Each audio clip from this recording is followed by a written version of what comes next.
Hello，大家好，我是超子。今天用辣椒和牛杂给大家分享一道超级下饭菜——辣椒爆牛杂。做法呢非常简单，接下来看一下我是怎么做的吧。这道菜也是我们酒店卖的非常不错的一道下饭菜。首先准备3个螺丝椒，清洗干净，去籽去瓣，用刀轻轻的拍匀，切成滚刀块。不喜欢吃太辣的同学也可以用青椒代替。全部切好以后放入碗中。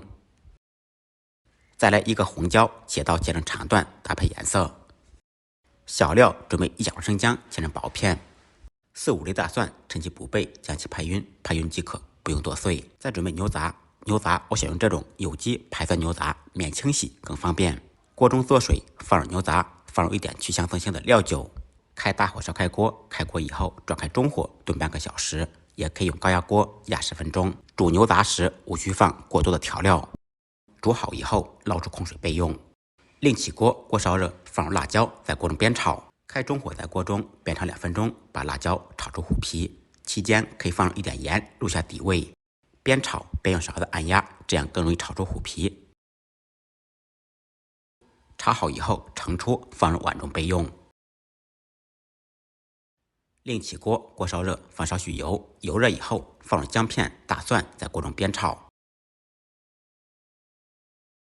小料炒香以后，放入煮好的牛杂，开大火在锅中炒2、3分钟，把牛杂的水分、油脂炒出来，这样吃的香而不腻。沿着锅边烹入一点料酒或者米酒，去腥增香。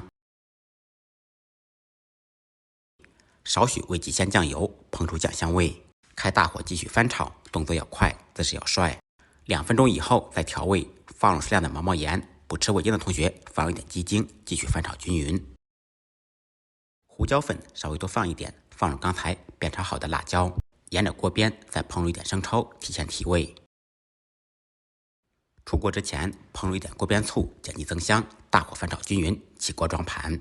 一道超级好吃、下酒又下饭的辣椒炒牛杂就做好了。简单的家常菜，不一样的味道。学会的同学点完赞，动起手来试着做一下吧。再忙再累，记得按时吃饭。下期视频见，拜拜。